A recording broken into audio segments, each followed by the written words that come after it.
qu'avec l'amour maternel, la vie vous fait à l'aube une promesse qu'elle ne tient jamais. Après cela, chaque fois qu'une femme vous prend dans ses bras et vous serre sur son cœur, ce ne sont plus que des condoléances. Je m'appelle Éric Barbier, j'ai réalisé un film qui s'appelle La promesse de l'aube, qui est une adaptation du roman de Romain Gary. Tu seras Victor Hugo. Tu seras ambassadeur de France. Le mouvement essentiel du scénario, c'est l'histoire d'un enfant qui venge sa mère. Ça veut dire que en tout cas, c'est ce sur quoi j'ai travaillé. Sur la dynamique de l'histoire, c'est un enfant qui venge sa mère. Et en même temps, La promesse de l'aube, si on prend le titre mot à mot, c'est l'histoire d'une double promesse. C'est l'histoire d'une promesse, la promesse d'une mère qui promet à son fils de toujours être avec lui, de toujours le défendre, de toujours le soutenir, de toujours le nourrir, de toujours le loger, de toujours, quoi qu'il fasse, d'être là. Et en échange, elle demande à son fils de devenir quelqu'un, et son fils va devenir ce qu'elle rêvait qu'il devienne. Voilà, ça c'est je dirais, le centre du livre et du film. J'étais résolu à devenir tout ce qu'elle attendait de moi.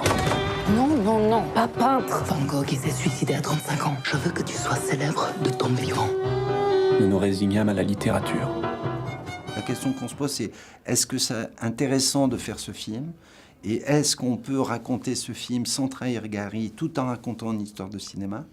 Et à partir du moment où il y a l'axe de la vengeance qui s'est mis en place, ça veut dire de dire, on raconte qu'un enfant qui ne supporte pas que sa mère soit humiliée, rabaissée, travaille nuit et jour, s'épuise pour lui et qui décide de la venger, de devenir ce qu'elle veut devenir, il y a un axe dramatique qui fait qu'on sait qu'on peut aller au bout de l'histoire.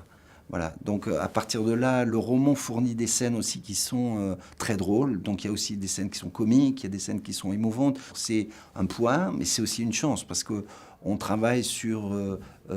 c'est un film qui passe 20 ans, qui traverse 20 ans de la vie d'un personnage. Donc on travaille dans plein de pays, puisqu'on a tourné dans 5 pays. Donc c'est aussi passionnant d'arriver à refaire vivre cette histoire à travers cette époque-là. L'idée que ma mère pût mourir avant que j'aie accompli tout ce qu'elle attendait de moi m'était intolérable. Il fallait que je devienne un génie de la littérature française en écrivant un chef-d'œuvre immortel. Ce que j'aime beaucoup, en tout cas sur un projet comme ça, qui est un projet très complexe, parce que c'est aussi un projet qui mélange l'histoire avec un grand H, et qui mélange la petite histoire. Donc il y a eu un énorme travail de préparation qui était très passionnant, parce qu'il y a eu beaucoup de recherches historiques, on est allé à Vilnius, on est allé dans les endroits où Gary avait vécu, et il y a eu tout un travail justement de préparation sur comment filmer ce film, même sur les combats. À la fin, il y a tous les combats, les bombardements, les combats aériens. Donc tout ce travail de préparation avec même les scènes étaient prévisualisées avant le tournage et tout ça, c'est un travail qui est vraiment très passionnant. Après, donc moi je dirais c'est le travail qui m'intéresse le plus avec le scénario.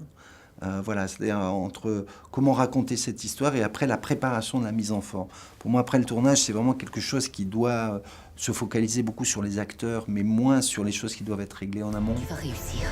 Tu vas gagner. Parce que je ne t'ai pas appris autre chose. Et le monde reconnaîtra ton talent. Je me fis la promesse de redresser le monde et de le déposer à ses pieds.